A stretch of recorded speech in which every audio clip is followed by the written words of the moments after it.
You are listening to Fantha tracks. He's waiting. Classic Star Wars and the collectibles they gave us. From vintage Star Wars to the modern era of the saga. This is Collecting Tracks. Here are your hosts, Richard Hutchinson and Andy Preston. Hello and welcome to the latest episode of Collecting Tracks. I'm Richard Hutchinson. And I'm Andy Preston. And we're your hosts for episode 15, A Chocolate Chip Wookiee. Well, Andy, it's been quite a while since our last show. What have you been up to since, what did we talk about last episode? Computer games, wasn't it?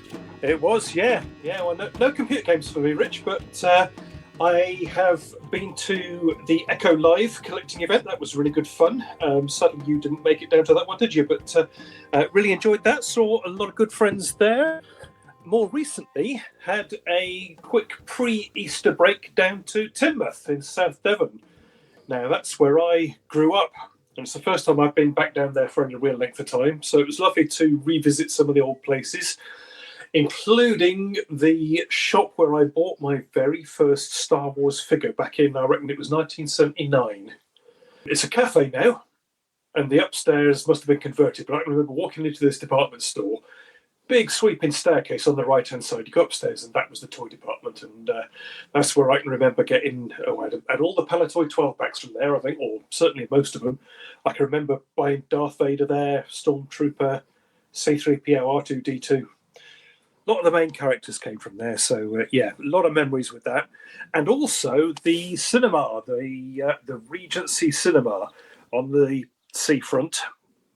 And that's where I saw a lot of the Star Wars movies. Not the first time I saw Star Wars, but a lot of the later movies, Empire, Jedi, and some of the double bills we saw there. And we actually stayed in an apartment on top of that cinema. So if you told me when I was a kid that I'd be staying in an apartment with my family on top of the cinema, I'd have said, you are joking.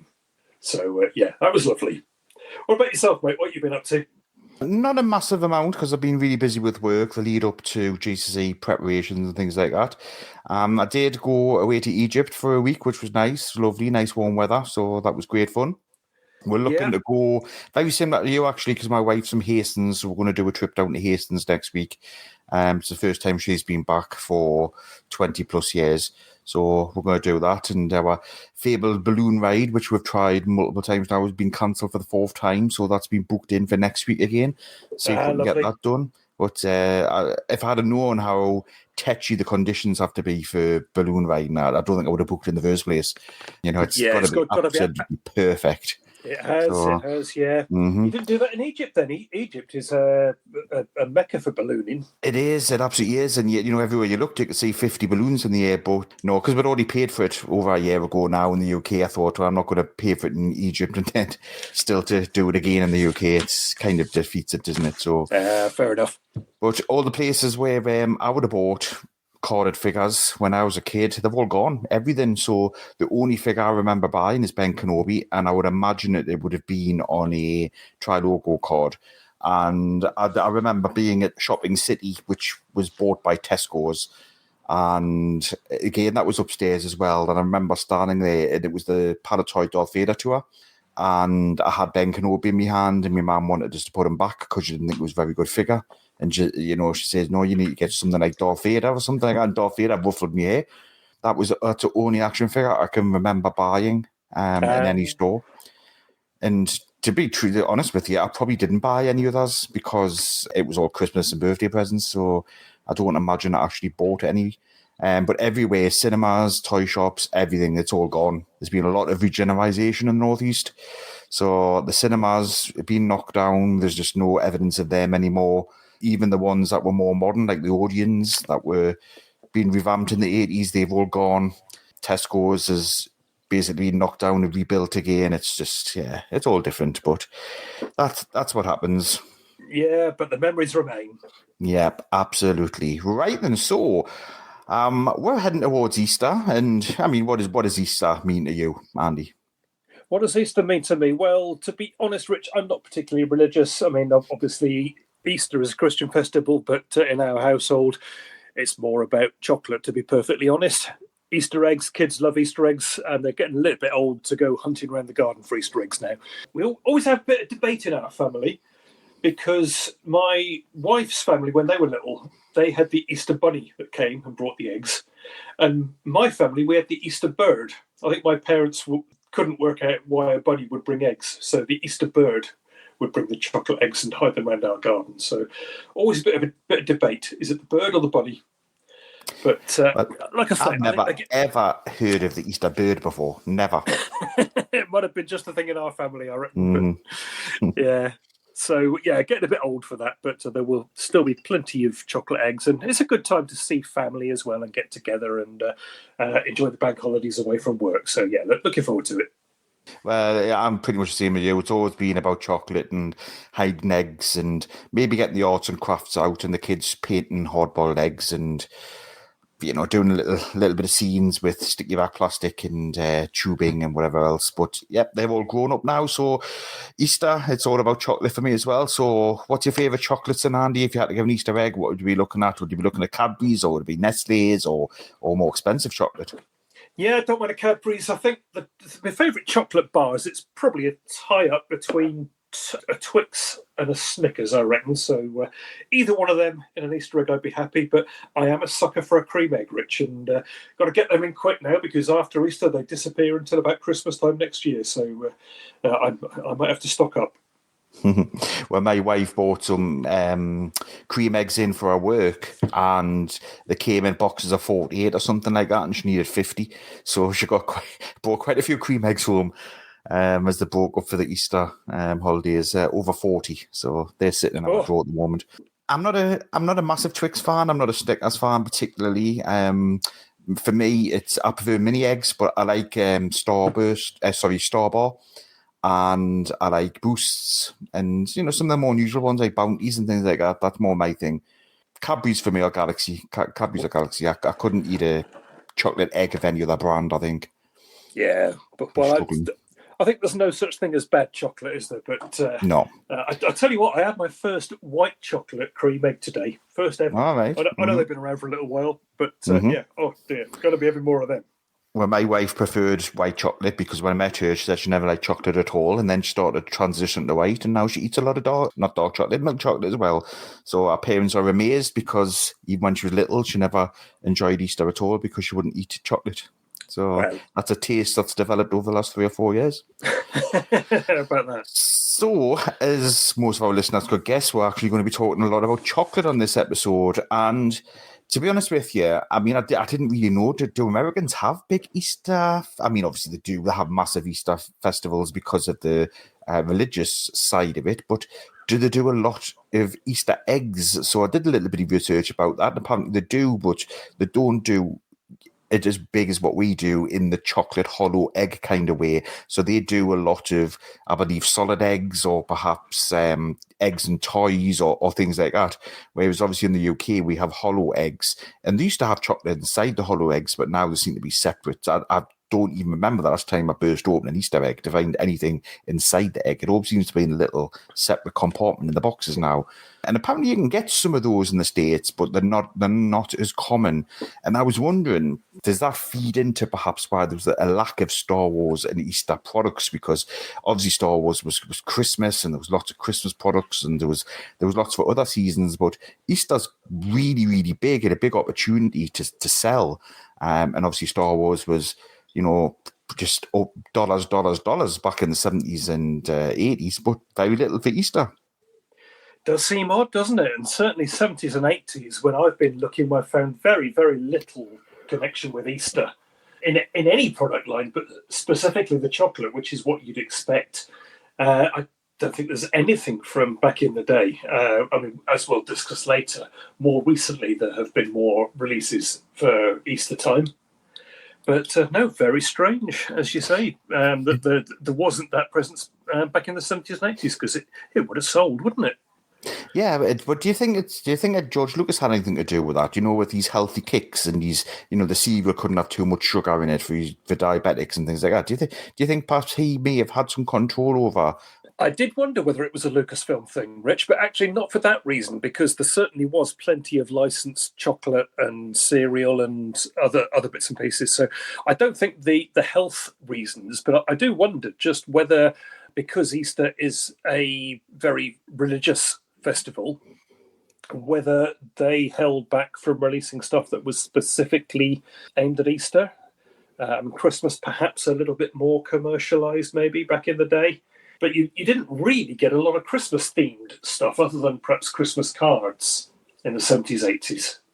Yeah, that's true as well. That's true. So perhaps it was too much of a religious tie, and obviously that was far stronger in the States. But if we went back to 1977, Cadbury's, they wouldn't have existed in the States back then. I think there was some kind of politics going on, wasn't there, with Cadbury's and other companies? But it was all about Nestle, wasn't it? Nestle was the big chocolatier in the States.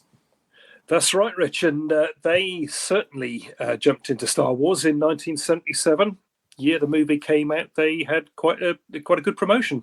They had 4 different bars of different types of chocolate. So we had Nestle Crunch, milk chocolate with crisp rice. We had Nestle $100,000 bars, chewy caramel bar with crisp in milk chocolate.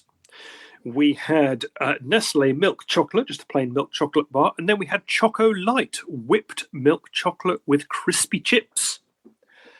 And those 4 bars, actually, $100,000 bar. That's a bit. That's a lot. Mouthful, isn't it? That's a lot to say. Why didn't they just go one bigger and call it the $1 million bar? Much easier to say. Yeah. So these came with an offer on each bar. And these were offers for the pendants that were available at that time. And I'm trying to think of the company that released these pendants. We have talked about them before in elsewhere. But 4 pendants, one of R2-D2, C-3PO, Chewbacca, and Darth Vader. So the R2, 3PO, and Chewbacca, those are full representations of the characters. So full head, body, arms, etc. Vader, though, is just the helmet. And these would have been on a pendant. And on each of these chocolate bar wrappers, there was an offer to send off for your pendant. With each chocolate bar, you could claim any one of the 4 pendants, but they did put a picture of the specific pendants on the front of each. So Crunch bars had R2, $100,000 bar had C-3PO, the milk chocolate bar had Chewbacca, and the Choco Light had Darth Vader. And you'd save your wrappers, you'd send off and pay a bit of money towards it, and you would get your necklace in the post. Can you remember what company it was that produced these? I don't, off the top of your head, no, but the Americans certainly do like their mailing or, giveaways. I can't think of anything chocolate-wise, certainly when we were children, that we would have to send away for. I mean, more recently, there'd be the text a code on your phone to see if you'd won something, but certainly back then, they love the free giveaways, don't they? Yeah, certainly do. And it's a great way to sell product, isn't it? If Star Wars so big when it hit, and I'm imagining that these must have come out in the wake of the movies when the merchandise was being produced, and anything with Star Wars on would have been a massive seller. Absolutely. So what about elsewhere then? Were there anything in other countries back then? Not 77, not that I've been able to find, but 1978, we go over to Japan.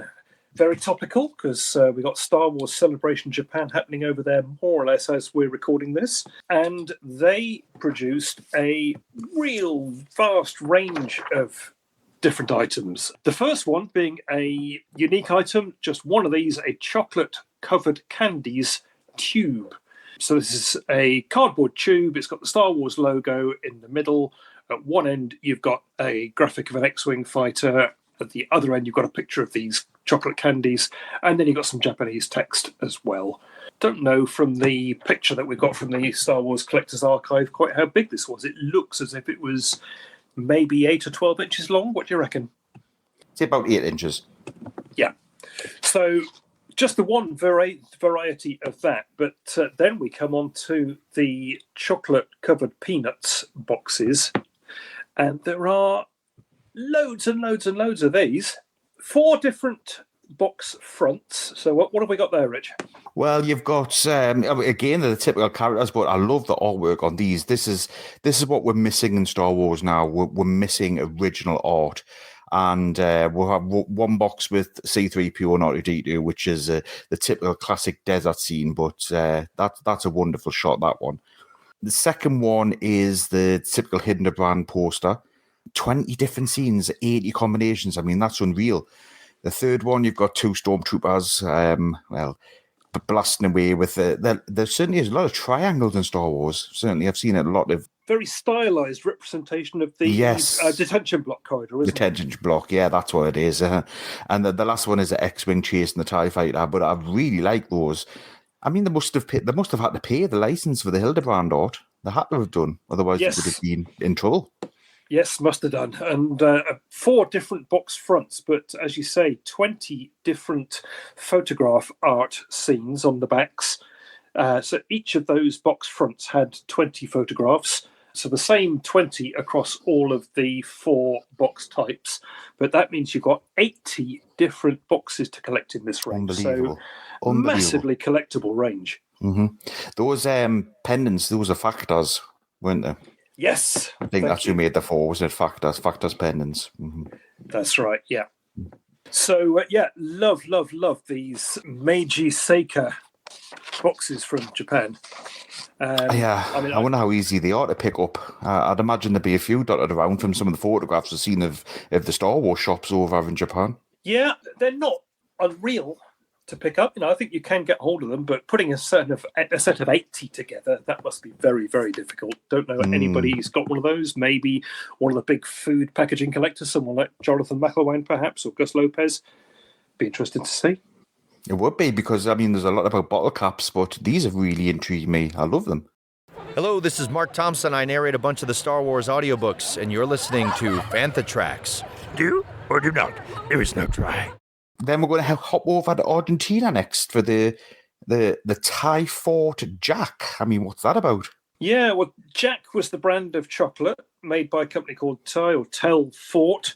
This was a straightforward milk chocolate bar, I believe. Chocolate con leche bar, so yes, milk chocolate. And with the chocolate bar, you would get a minifigure. And on the wrapper, there are pictures of all the little minifigures that you could get, and there must be 40, 50 different ones. And in amongst those, there are little minifigures, tiny things, one of R2-D2 and one of C-3PO, in with the rest of the characters, which included sporting players and historical figures, cartoon characters, these sort of things. Totally unlicensed. You've got no mention of Star Wars whatsoever on the wrapper. Really interesting little collectibles, and I can imagine in Argentina back in the day, kids would have loved collecting these. And again, I know I would if we'd had them here. And with the sporting figures, etc., linked to Argentina, I mean, there were some huge Argentinian sports. I'm thinking of football players back in the 70s, but would there be enough for a set, or was it more global?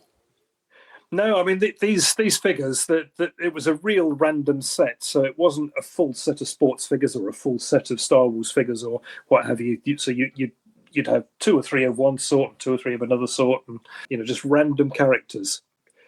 But yeah, I would imagine that either it was Argentinian sporting stars or it was global sporting stars, people that kids in Argentina would have recognised at the time. Like Muhammad Ali and people like that, you expect. Yeah, Pele. These sort of people. Ooh. So for the 70s, that's about it. Until 1980, Empire Strikes Back, and we come back to America.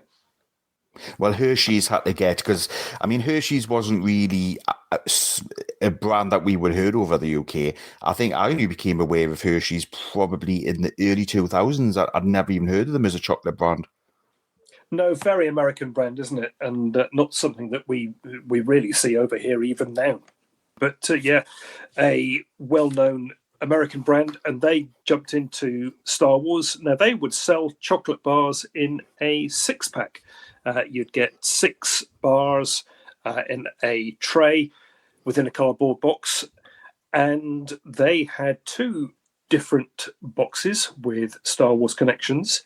So you had a dark brown box of milk chocolate bars. And you had the Empire Strikes Back logo on the front.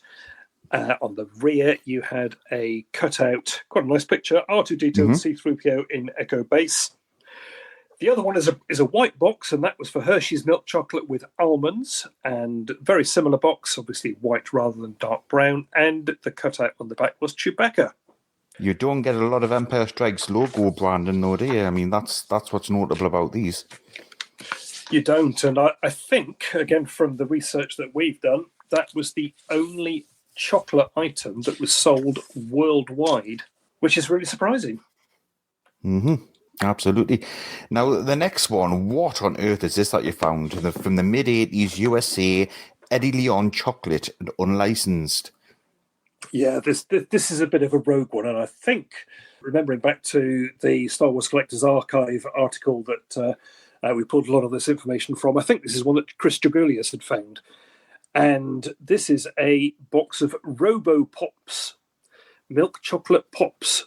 You've got 5 different characters pictured on the box, generic sort of sci-fi robot-y things, but the character on the left, that is R2-D2, isn't it? Yeah. That couldn't be anything else. The others, you've got vague influences. There might be a bit of C-3PO in there. There might be a bit of Stormtrooper in there. But yeah, that's definitely R2, or a bootleg R2 at any rate. Oh, absolutely is, yeah. And Chris thinks these were probably round about the mid-1980s, thoroughly unlicensed. So I would imagine very hard to find a box of these now. So that was about it, wasn't it?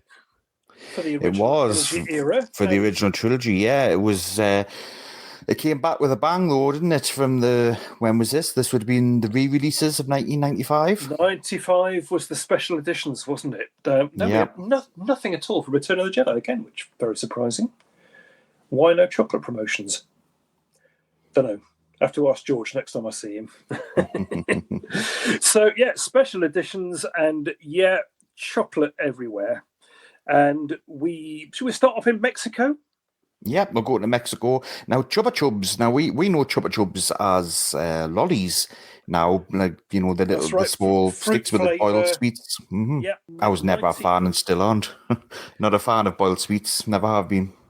No, and those lollies, I mean, I don't like walking around with a lolly stick sticking out my mouth. I like the sort of lollies where you can pull it off the stick and just chew it like a sweet. And these Chupa Chups, they seem to be glued in, so never my favourites. Try and bite them off and you break your teeth, so leave them to the kids. But in Mexico in 95, they did some chocolate eggs. This is the first egg-related item, isn't it, on our list? They did something called tombola eggs. So these were hollow chocolate eggs. They had a little toy inside, so you could either get a Star Wars character or a Star Wars vehicle, little plastic toys inside this hollow chocolate egg. They were foil wrapped with the Star Wars logo and a picture of an X-Wing fighter and a display card that would have been used in stores. Star Wars logo at the top, Darth Vader doing that famous pointy thing on the below on the card, and then you've got an image of the tombola egg bursting open at the top, and just like something out of Alien, you've got Luke Skywalker popping out with his lightsaber. all rather odd, but it must have made sense in Mexico. It looks very like a Kinder Surprise egg, the way that's presented. It does, doesn't it? Yeah. And what are the characters on the bottom right? Are those the Kenner toys or the Hasbro toys, whatever it is then? No, I assume those are the little plastic toys that you would have got inside your egg. Oh, now that would be amazing to find those. Yeah. I bet they're tough to track down. I imagine they are. I've not seen those before, but yeah. Nice little run of collectibles there. Well, the next one was the first one that I actually had. So the 1995 Australia Harmony Foods, which was the Vader ceramic money box with the chocolate coins. I think everybody in the UK had those in the mid-1990s. You know, the little slot to put your coins in the top of the Vader head with the limited edition. I mean, there must have been tens of thousands of them. You're right and wrong on that, Rich, because we certainly did have Darth Vader head banks. But the one that we've got here in 95, this was an Australian release from Harmony Foods. So this was a Vader ceramic money box with chocolate coins, and I don't know whether any of them did make it over to the UK. But this is packaged in a Star Wars box with artwork of, it looks like X-Wings and TIE Fighters, certainly a space battle. Bottom of the box is a Darth Vader ceramic money box containing milk chocolate coins. Well, obviously, memories can play tricks, but I am 99% certain that I had that in the UK. I probably even have the Vader lying around somewhere, but the chocolate coins would have been gone very quickly, and the plug on the bottom of the bank probably disappeared as well. What we did get in the UK was a range of products from a company called Kinnerton Confectionery. And again, this is 1995, tying in with the special edition.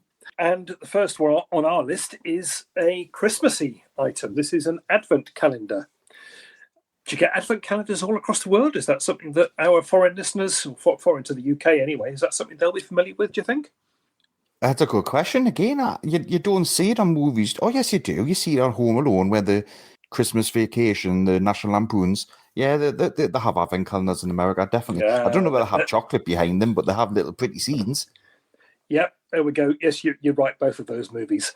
So what we've got here is a cardboard box with the little windows that you would open on each day, and inside you would get a little piece of chocolate moulded in the shape, presumably, of a Star Wars item. Space battle art, you got the Death Star trench, you got TIE Fighters, you got Millennium Falcon, Star Destroyer, and in the middle you got Darth Vader. So, yeah, I would have liked to have had that for my run-up to Christmas, very much.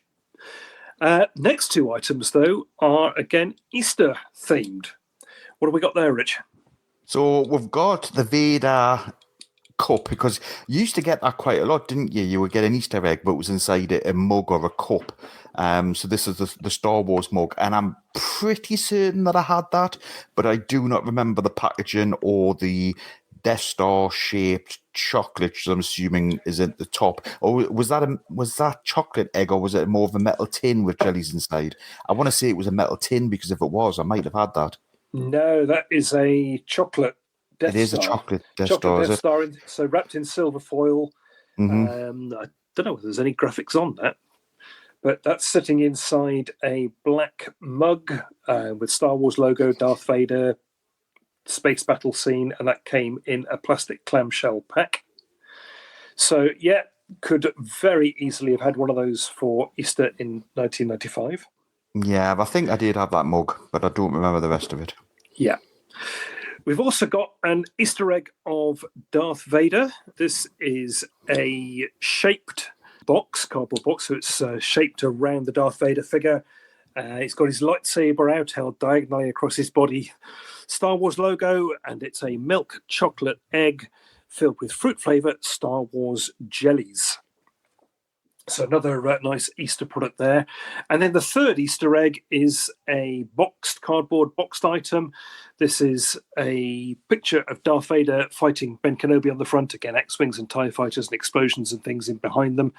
And that box contained a chocolate egg, again filled with jelly sweeties, cut out of a stormtrooper on the back. Never saw them. Didn't see them at all. Really surprising, because if I had it done, I think I would have certainly had those bought for me back then. But no, other than the mug, I don't recall anything of those. No, don't remember those. I remember some of these being on the shelves, but I'm not sure whether I actually had them. Can't remember that.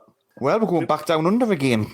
Hang on, we've got the chocolate shaped. Oh, was there another one? First, there is, and I'm guessing this was Christmas themed again, where you get your selection packs. Darth Vader fighting Ben Kenobi on the front, and inside 9 solid milk chocolate shapes, some white chocolate, some milk chocolate, and various Star Wars characters on those. So, yeah, as I say, guessing that was a Christmas selection box thing. But, jumping forward 2 years, 1997, going back down under, what have we got?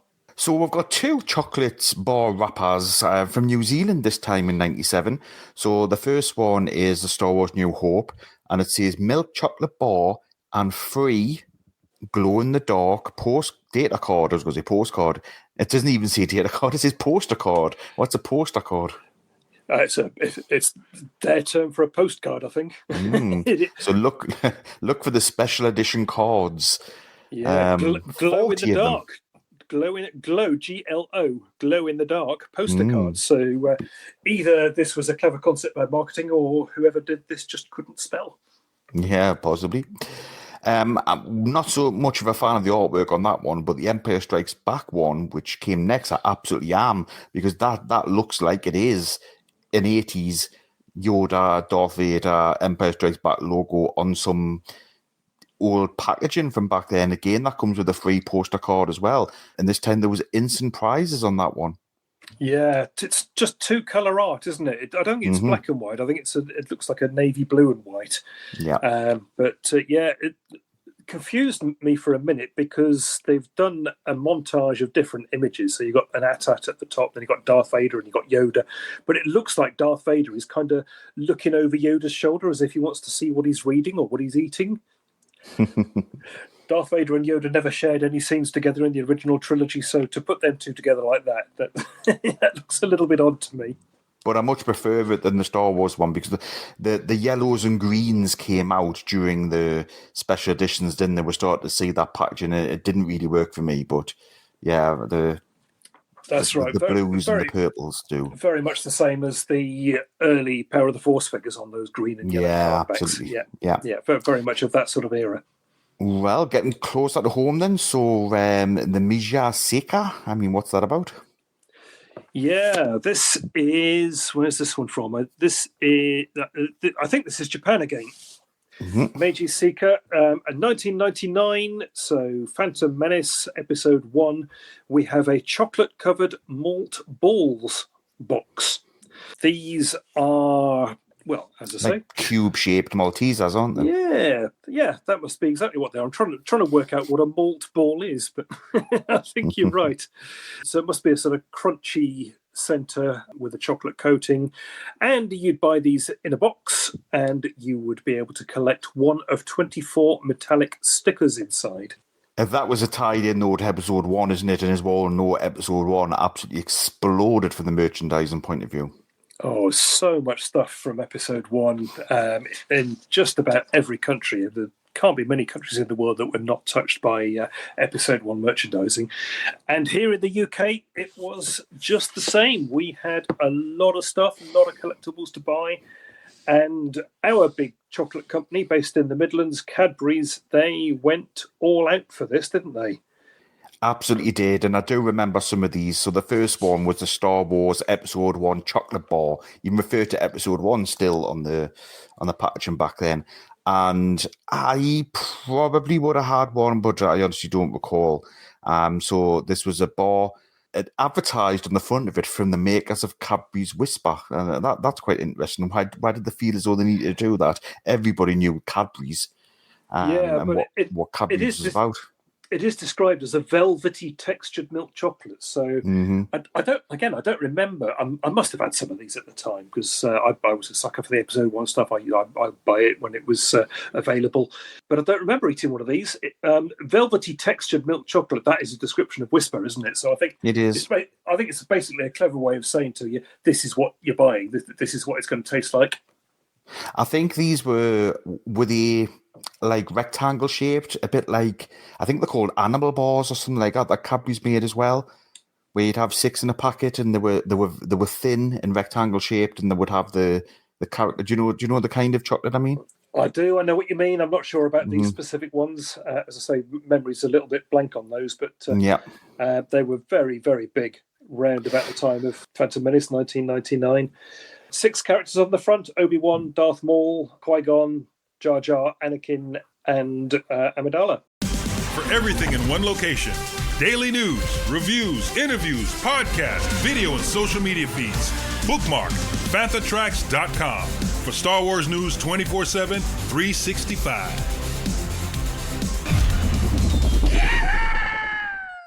Next one I definitely would have had if I'd seen them, and I didn't see these anyway because these haven't changed since they've been released, was Cadbury's Fingers. Yes, good old Cadbury's Fingers. Who doesn't love a Cadbury's Finger? We had a Star Wars boxed set of Cadbury's Fingers with a free plastic Clippo inside. Again, not 100% sure what a clippo is. It looks on the packaging like it's a plastic disc. Yeah. And clippo, does that mean that there was a little clip that you could attach it to? I don't know, use it as a bookmark or attach it on your clothing or something? Yeah, it wasn't for the case. it was like a badge, but without the pointy bit. So they would just clip into your pockets and things. I can't imagine anybody wanting to have one of them, or it's just cashing in on the Tazo craze, wasn't it? Yes, yeah.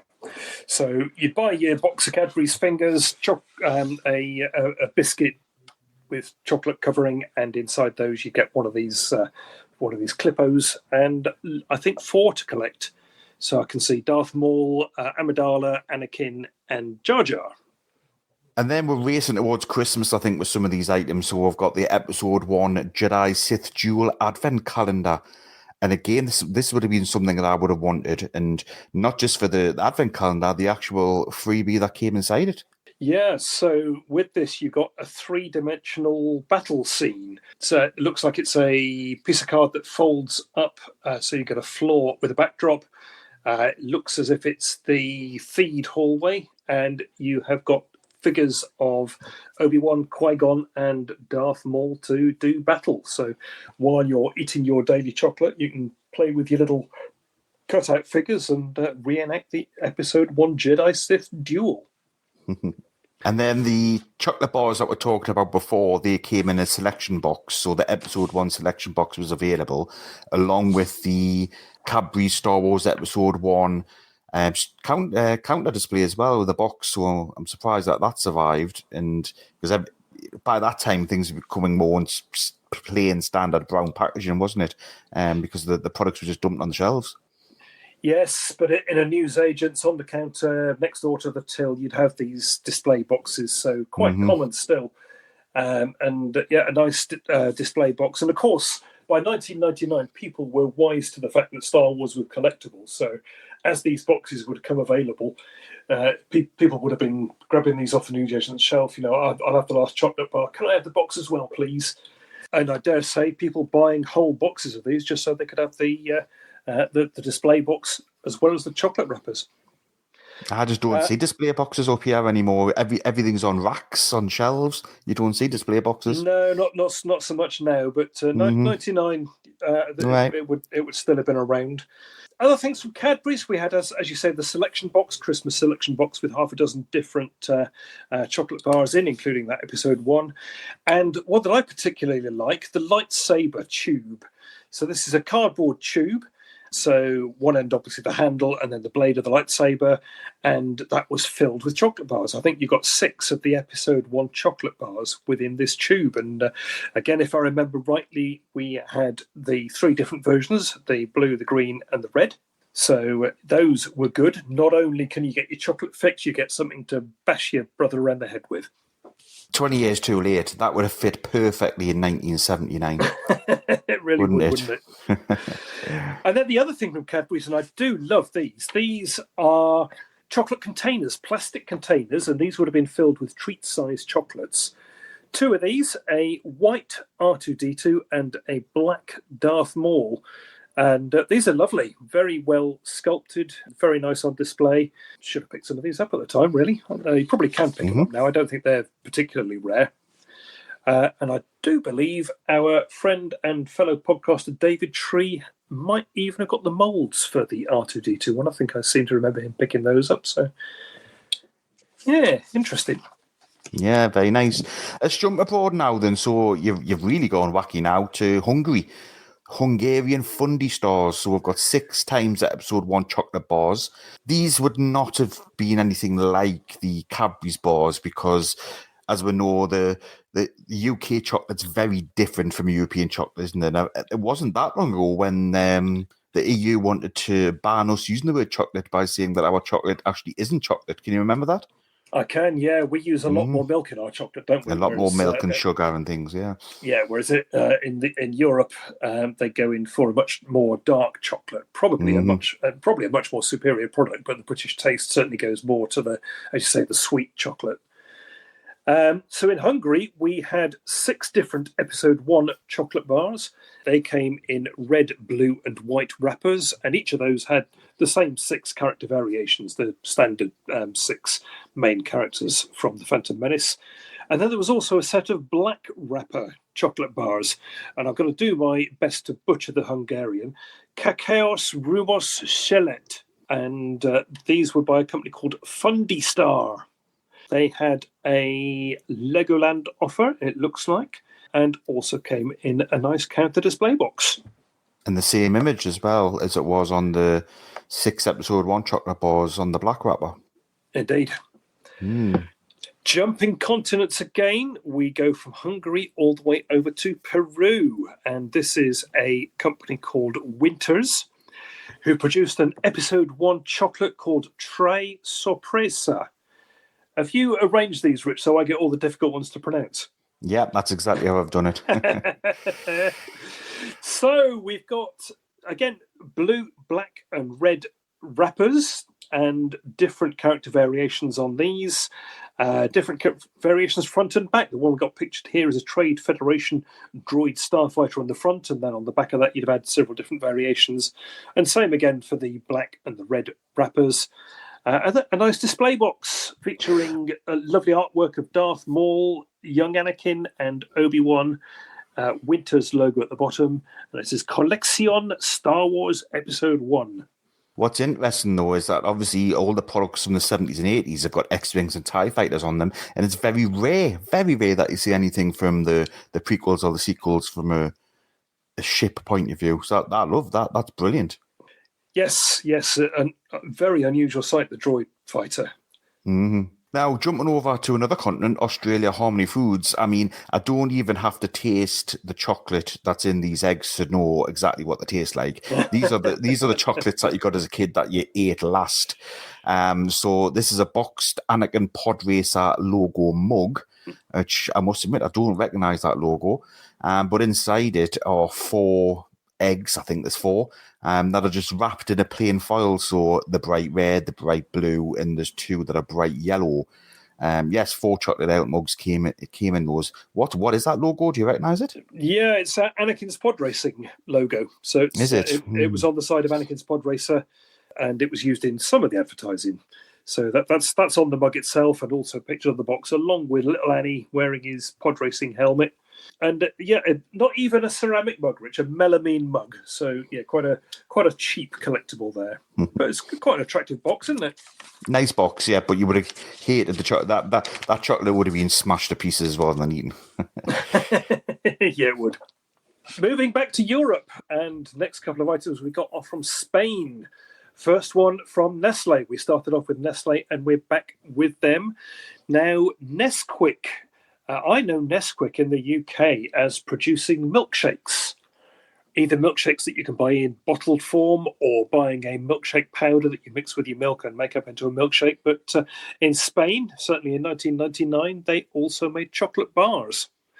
So we had a chocolate bar with a Star Wars Lego feature. I'm not entirely... Oh, it's a contest. You can win Star Wars Lego prizes. And these have got artwork featuring a bunny. So Easter bunny. Easter bunny. There are 3 different packages, all with the same Lego contest, but you've got the bunny doing different things. So I think there's one where it's lying back, there's another one where it's mountain climbing, another one where it's doing something else. Now, I'll tell you what this reminds me of, Rich. Do you remember the Cadbury's Caramel Bunny back in the 80s? Yes, I do. And the adverts. Oh, I fancied that bunny something wrong. She was gorgeous. It was very Who Framed Roger Rabbit cartoons. It really was. Also from Spain, a company called Virginias, and they had a white chocolate rice bar. Turron Chocolate Blanco Crujiente, which again our Spanish listeners will tell me I've made an absolute mess of, but there we go. A white chocolate bar with crisp rice inside, 3 different packaging variations, Jar Jar, Amidala, Anakin, and a 4th variation with all 3 of those characters on it. And finally, somewhere very unusual, South Africa. So 1999, South Africa's Mr. Sweet.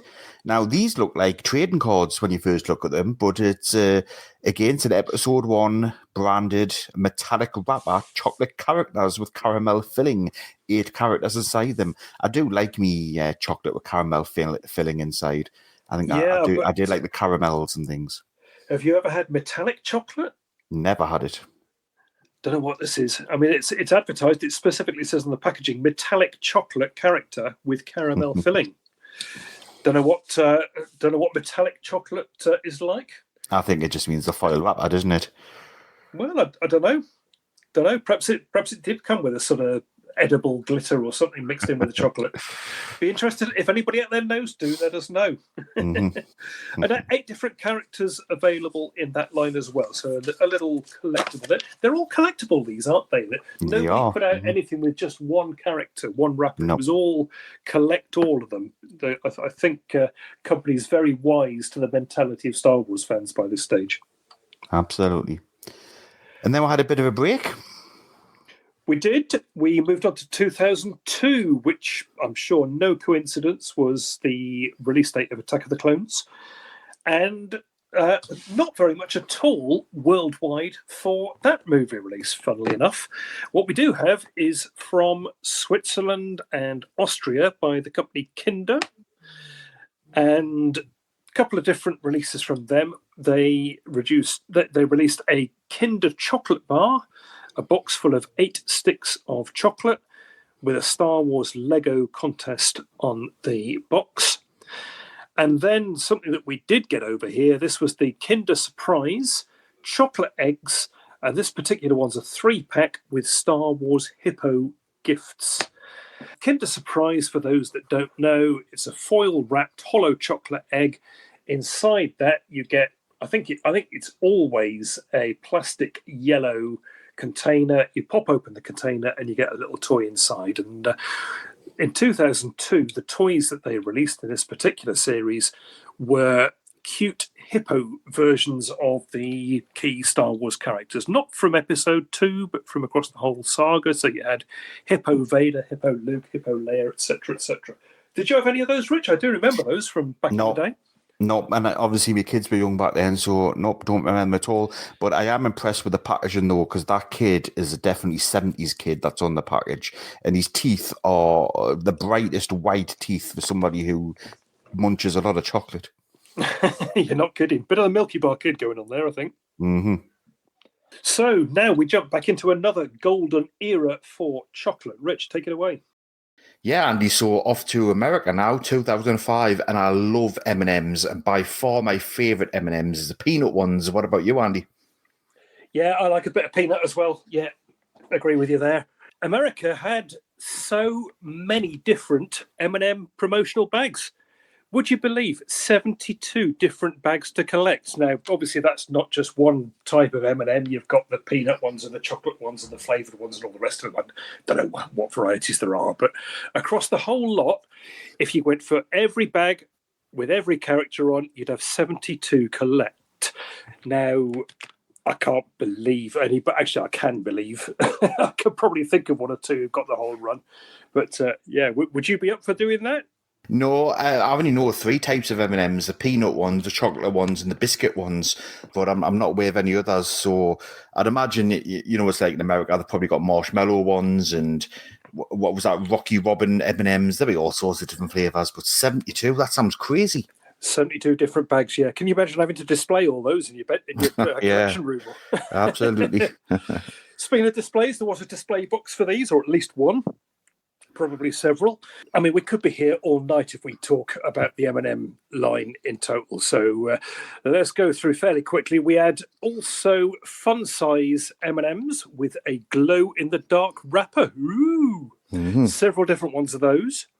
They also did a range of figures. I mean, we're talking chocolate, so don't really want to get into the figures, but little M&M characters dressed up as Star Wars people. So you had the little M&M, the orange or the green. They're not quite globes, are they? They're sort of squished globes with the eyes and the mouth and the little arms and legs. But you had these characters dressed up as Darth Vader and Princess Leia and Anakin and all the rest of them. And there's again, looking on eBay, there's a hell of a lot of these different things. A real rabbit hole to go down again if you're collecting them. They remind me of Angry Birds. Yes, yeah, similar sort of cute, bonkers style, aren't they? And a similar promotion in Canada. And again, we're not going to get into all of the different Canadian releases, but similar sort of things available up north of the border as well. Well, then back home then at Marks and Spencer, I must admit, Andy, I'm not a fan of Marks and Spencer chocolate. I can have it, but it should taste better than what it does. Tend to agree there, Rich. Yeah, nothing special. I mean, I wish they'd do a deal with Cadbury's or somebody, but yeah, just your bog standard, not very special milk chocolate. But they went to town a bit on the 2005 on the Revenge of the Sith promotion, didn't they? Got some nice stuff. Absolutely did. I mean, lightsabers and chocolate. Who would have known how close those two tie in together? Well, absolutely. Plastic this time. Plastic tubes. A little bit more substance to them if you're going to bash your brother around the head with them. These came in blue, red, and green versions again. Coloured plastic tube with a lightsaber handle.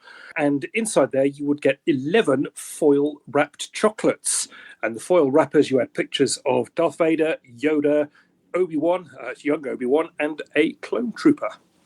Now, this is the first net bag that I've seen. So these net bags, you often see them in the UK, and I think it's an Eastern European thing more than anything else, but solid milk chocolate pieces in a net bag, foil-wrapped chocolate pieces with Darth Vader and a Star Wars tag. Doesn't seem to be very Marks and Spencer-y, that. No, it doesn't. It's more sort of cheapy end of the scale, isn't it? Absolutely. But nicely presented, and a nice Star Wars saga tag with the Darth Vader, the stylized McQuarrie-style helmet on there. Again, I think Christmas time, I'm thinking Christmas stocking fillers. I think that's probably where these were aimed at. Yeah, it's got a very Advent feel about it, and yeah, with the foil and the wrapping paper, that certainly could be right. Yeah, I mean, at Christmas time, you get these sort of things, don't you? You get your chocolate coins. And nowadays you get the the foil-covered Brussels sprouts, the foil made to look like a sprout, and various different things that go in your kids' stockings. So that's what I think these were. We also had, I don't know whether these were Christmassy or a different thing, but a solid milk chocolate Darth Vader lollipop in a foil wrapper. Quite a nice thing. Nice photo of Darth on the front, holding his lightsaber in front of him, lightsaber pointing straight down. So it's almost as if the lolly stick is an extension of the lightsaber. That's quite a nice design. Yeah, it's very reminiscent of the Star Wars Saga collection. Those packs with Vader towering over. And I like the packaging on those. Yes, you're right. Very similar artwork. Mm-hmm. And the last one from Marks Spencer's and the Chunky Stardust Bars. So this was a 5-pack wrapper, which had 5 candy bars per package. Each bar was individually wrapped. And each bag also contains Star Wars fun cards. So I'm guessing that these fun cards were more little fact cards, and perhaps, I mean, the one that you've shown there on the show notes there is Spot the Difference. That would have been pretty cool. Yeah, little games, little puzzles, things like that. I haven't seen many of the other examples, but something extra to pad out your Stardust Star Wars bars. It's hard to say, isn't it? Yeah. Yeah. Very so how many characters? So there was 4 Star Wars fun cards. That might be cool to go and track them down. I think that might be a good shout. Yeah, another nice little run. I mean, a lot of these things are pretty easily collected, I would have thought. They must still be around. They were at a time when people would have been saving these things. Anything with Star Wars got to be worth saving, put away. To do a little Marks and Spencer's run, or a little, whatever, any of these manufacturers, you could probably, maybe with the exception of M&M, unless you're tracking down 72, you could probably put a nice little run together. Hi, this is Steve Grad from Beckett Authentication and Pawn Stars, and I will tell you what, I approve and I authenticate Fantha tracks, and you should too. So still in 2005, then we're staying in the UK with UK Bon Bon Buddies. It's not a name I'm familiar with, but I'm certainly very familiar with some of the images here. Yeah, now these, do you remember earlier on you were talking about a Star Wars Darth Vader ceramic Absolutely, I do, yeah. And I wonder whether you might have been thinking possibly of these, because these were everywhere. I'm sure I had at least 3 gifted to me. I remember my son having 1 or 2 as well. Very cheap gifts, very affordable. So anybody that was a Star Wars fan, this is something that was probably bought for them. So we've got 3 different variations, I think, on this coin bank. There's one that was boxed. This was in this was with an Easter egg. Mm-hmm. A Darth Vader coin bank with a Belgian recipe milk chocolate egg. Belgian recipe, that sounds a bit better than your average Marks and Spencer's chocolate, doesn't it? Yeah, absolutely does. Variation on that, a Darth Vader pen holder, which was basically the same thing with the top cut off. So you'd stick your pens in, and again with a Belgian recipe milk chocolate egg. And then another coin bank with a chocolate Easter egg, once again, in a box. So, yeah, they really did push out these plastic Darth Vader heads. Plastic? Are they plastic, are they? They are plastic, yeah. Yeah, well, mine definitely wasn't plastic. Mine was ceramic, 100% on that. So that's why I'm still more leaning towards the previous one, because I do remember that I dropped it and chipped a bit of it, but it was definitely ceramic head. It wasn't a plastic one. Oh, well, yeah, could well have been then the same item. Mm-hmm. Sold, I mean, it was on the archive as an Australian item, but they could well have made it over to other territories as well. It's very, very likely, because those things go all over the place, don't they? They would have been cheaply bought from somewhere in China, wouldn't they? And then shipped all around the world and then repackaged as whatever it became packaged as. Yeah, absolutely. But again, lovely item to put on your shelf and display. Absolutely. Other things there, so you've got milk chocolate Easter eggs with jellies inside a Vader box. That's something that's a bit unusual. Star Wars jellies, I certainly remember the He-Man jellies. They were really popular.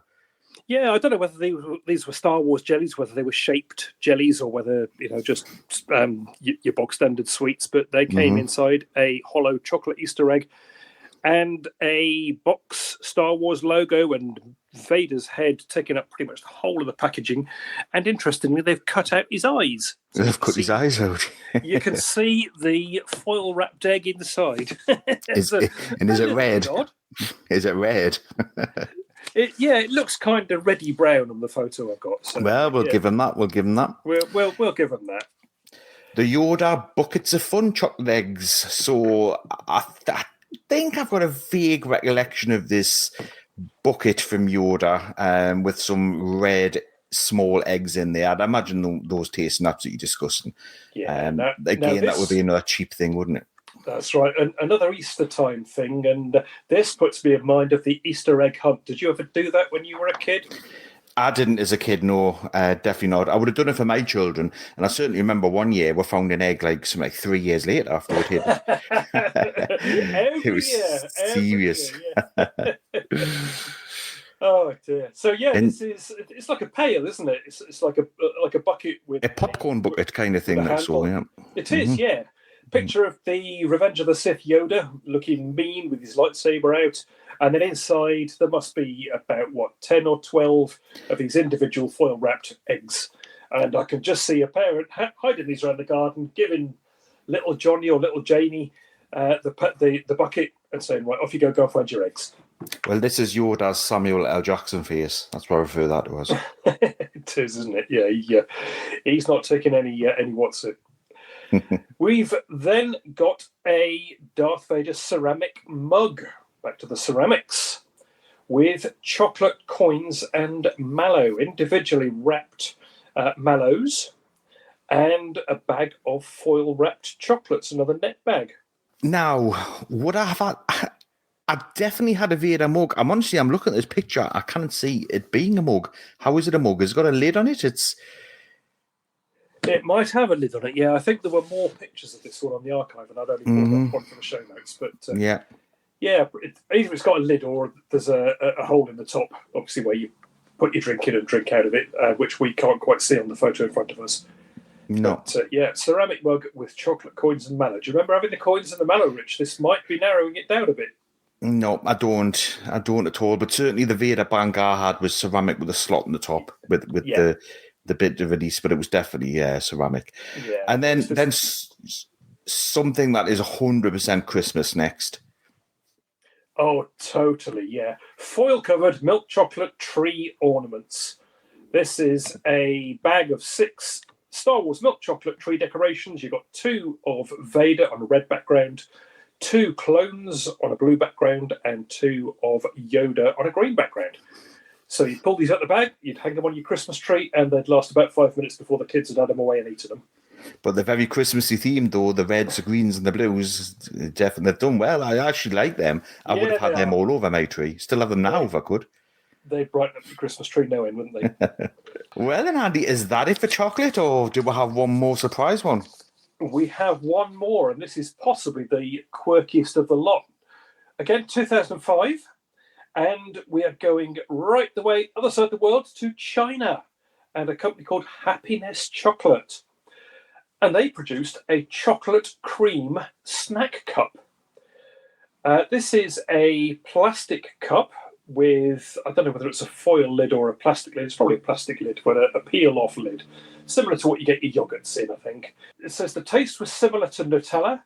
These were unlicensed, and they each came with a small spoon for you to eat your chocolate cream. And there were 10 different ones with Star Wars characters on. So these were characters from, presume these were from Revenge of the Sith. The couple that we've got here, one features Obi-Wan Kenobi, and the other one features an Aqualish Jedi, or a pair of Aqualish Jedi. Very unusual. Very. To see them on a product. Yeah, but, very unusual. Yeah. They couldn't have been licensed. I mean, they've obviously stolen the Obi-Wan likeness. The other, I mean, are they Jedi? Or are they just a pair of Aqualish? Possibly just a pair of aliens, yeah. Mm-hmm. But there's no unusual. Star Wars logo, there's no copyright information, nothing like that. So, as you say, unlicensed, very unusual. Set of those must be very hard to track down. So if anyone's got a full set of those, then well done to you. Absolutely. And that's it. 20 years since the last chocolate product was released. Well, we haven't gone into modern era. We're stopped at 2005. Yeah, I stopping at 2005. So 2005, last of the prequels, and as far as we knew back then, that was it. No more Star Wars. Of course, time has proven that different. There must be chocolate products around now, but I think our time with chocolate is done. I think we could be here for another 2 episodes, Rich, if we talk about modern chocolate as well. Absolutely. And I've got to hope that I don't get any Star Wars chocolate at Easter. I think the show will be out after Easter. And I really hope, I'm looking back now, that I didn't get any Star Wars chocolate. How about you, Andy? Yeah, no, I don't tend to get much chocolate these days anyway. It's more for the kids, and I have to sit there and enviously watch them eating. Interestingly, if you are a collector of Star Wars chocolate, how do you think you would preserve and display your collection? That's a question that's come to mind. You would have to get the chocolate out. You would have to. You'd have to very carefully peel back the foil, let the chocolate go. I'd imagine it lasting a lot longer than you think, because doesn't it start to go white when it starts to go off? It does, yeah. I don't think chocolate goes sort of green and manky, does it? I think it just, as you said, it goes white and it hardens. So you might be okay leaving it in its wrappers. I tell you what, I've actually got in the loft a couple of the... Do you remember we talked about the advent calendars from around about 95 or 99, somewhere in the 90s? I've got a couple in the loft, I think. I ought to open them up and have a look. See if the chocolate's still edible. We could do bring it exactly. Bring it to Echo or Celebration at some point in the future, like what they do with the 3POs. Yes, absolutely. And we'll try a bit of chocolate. A bit more risky because of the milk and that it's in there, but yeah, it's certainly worth a try. Try it each and see if we're still alive the next day. So perhaps this gives some of our listeners an idea of some kind of chocolate fetish that they can have, and they can head down and collect some of the packaging items that we talked about. I think probably some of the UK ones would be the easiest to track down, Andy, perhaps the Marks and Spencer stuff. Yes, I think there must be quite a bit of that still about. Certainly the packaging anyway, not necessarily the unopened versions. But if anybody out there has got a chocolate Star Wars collection, we would love to hear from you and see some pictures. Absolutely. Well, Andy, looking forward to the next one. Thanks very much, and to everybody out there, may the force be with you. So thanks for listening to Collecting Tracks. If you want to be part of the action, stay updated on all the latest Star Wars news, visit fanthatracks.com or check out the free Fantha Tracks app through the App Store to follow us on your mobile device. You can reach out to us and send in your listeners' questions by emailing radio@fanthatracks.com. Comment, like and share on any of our social media feeds at Fantha Tracks, and be sure to subscribe, leave a review, preferably a 5-star one, on Amazon Music, Audible, Apple Podcasts, Google Podcasts, Spotify, or your podcatcher or smart speaker of choice. And as always, thanks to James Semple for composing the Fantha Tracks intro, Andy Lythe for our Collecting Tracks open music, and Mark Daniel and Vanessa Marshall for our voiceovers. Remember to tune in to Good Morning Tatooine, live Sunday evenings at 9 PM UK time, 4 PM Eastern and 1 PM Pacific on Facebook and YouTube. Check out Fantha Tracks Radio Friday evenings at 7 PM UK time for new episodes of The Fantha from Down Under, Planet Leia, Desert Planet Discs, Start Your Engines, Collecting Tracks and Cannon Fodder, and every Tuesday at 7 PM UK time for your weekly episode of Making Tracks. Coming up next on Fantha Tracks Radio, it's Making Tracks.